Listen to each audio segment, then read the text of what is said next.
Let's move on. Let's talk about the ACC. When I look at the ACC, there are a few schedules that are favorable, right? Because like, what do you have to do in the ACC, right? What do you have to do in the ACC to have a more favorable schedule, Christopher? You just don't get Notre Dame. Don't get Notre Well, you Dame, don't get Notre right? Dame, Don't get Clemson. Don't get don't get Florida State. Clemson, don't get Have Florida your State. tough games at home, aka Miami. Yep, 100%. So Syracuse, they have a win total of 7.5, and you're like, what? You just did a double take. And you're like, okay, well, what's going on here? Well, okay, we have the introduction of Fran Brown. Okay, new head coach, new culture. Uh, brought in a pretty solid coaching staff there. Another, uh, a good set of transfer portal class folks too. They didn't lose a lot. I mean, I think they lost Leon Lowry was probably their biggest loss in the portal, and like, was he that big? I mean, PFF. I think he's like their third or fourth lowest graded player on that defense. So, I don't know. Are you laughing about that because he's at Wisconsin? Yeah, no, no, no, would never, would never. Would never. All right. Well, I'm just saying. Okay. I don't think the 7.5 is crazy. Now, their ACC title winner odds is at plus 4,800, which if you're to listen to this video, you can probably remember last year, we had some Hail Mary passes for some of these conference teams that had easy schedules and it happened to pay out pretty decently if you hedged at the appropriate times. But I mean, that could be value. It could be value. Because think about it. I mean, you got Stanford, which you draw. You love that. You get Boston College on the road. Who cares? Although they get a little frisky over there. Pitt is on the road, right? And that'll be a tough environment, but Pitt is that roster is it's not great right now. Cal is now an ACC team. Now you have to go all the way across the country to go play Cal, right? And you don't know, is it Mendoza over there? Is it Chandler Rogers over there? I don't know. I don't even know. I have no idea who's going to play quarterback for them. Cal did have a good end of the season, so we'll see how they do in that game. But I mean, overall, you're bringing Kyle McCord, still have a good running back in there. You bring back Aronde Gadsden from injury. Okay, you bring in a weapon like Justice Ross Simmons. I mean, like that offense all of a sudden is like pretty respectable in terms of the weapons that are there. You're just looking at the ACC schedule, like you could do it. However, going to NC State is no easy task. I mean, that is where good ACC teams go to die. And let me tell you about NC State, by the way, a team. I mean, we haven't gotten into a real deep dives of these teams, and obviously you'll hear about every ACC team broken down, obviously. But looking at their schedule, right? You have Tennessee, neutral site on Charlotte, and then you've got Clemson on the road, in mid-September. After that, though, the schedule really opens up for them, and they're going to be eyeing the prize ACC title game, right? Let's not blow it this year, for Dave Dorn and is it, that Dave Dorn? Yeah, sorry.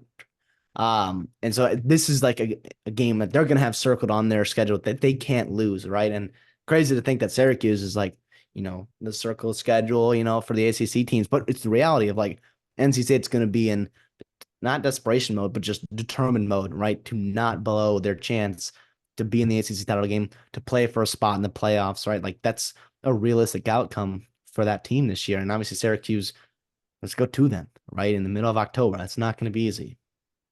Yeah, and look, now is not the time to talk about win totals, okay? Because we'll save that most of that talk for previews.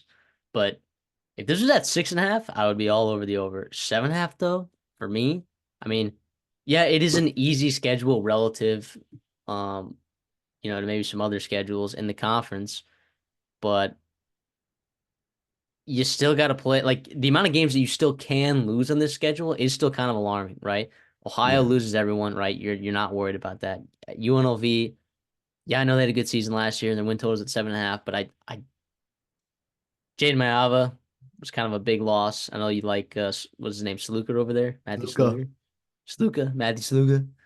But I don't think you're out of conference is very tough. And but then beyond that, like Virginia Tech is not easy. I don't think California on the road is super easy. NC State, Georgia Tech. But when you look at this schedule from a macro perspective, and you look at the rest of the conference's schedules, I think Syracuse's schedule is arguably the easiest in the ACC. No, I that we both agreed in that sentiment. That's why we're talking about them. Yeah, the thing that worries me, is that, like you said, there's so many games that are quote unquote toss ups. It's like, well, Syracuse, they could win that game, right? But they also like, there's going to be a wide range of outcomes that like theoretically is possible for Syracuse to be in, and like the median is obviously probably 7.5, 7 wins, like Vegas has them. But I mean, there's a scenario where they're 10-2, right? And their only losses are at NC State and versus Miami in the last week of the year. Or there's also a possibility where you're, 5-7 and you didn't even make a bowl game because you lost tough games like Georgia Tech, Virginia Tech, and going to California, stuff like that.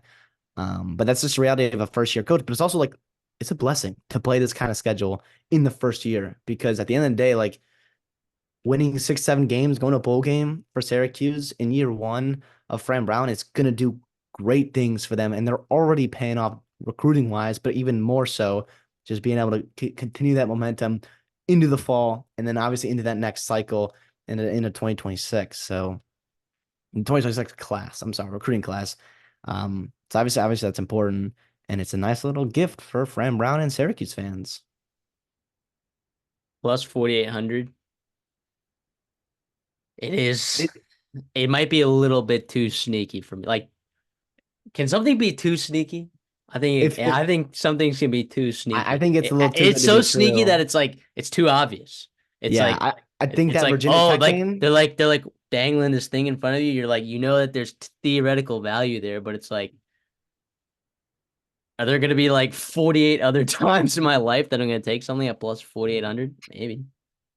I mean, the thing is, the only play, or like part of the play is like, okay, if you think that they can beat, Virginia Tech, and that they can beat Georgia Tech, and that they can beat, um, obviously Cal, right, going across country, then you get down to, week 12 or week 13, 14, really, this year, actually, November 30th, playing Miami, and Syracuse is at a win and they're in scenario in the ACC.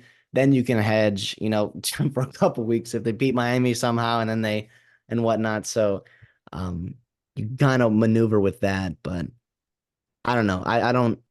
It's tied for the eighth best odds. Like a lot of teams to climb, and just too many teams in that middle of the pack that I just feel pretty good about this year with the ACC, and I don't want to be betting against them because I can't bet on everyone because obviously they're gonna play each other and someone's gonna have to lose. So it's just I'm kind of gonna be cautiously, tentative with my ACC picks.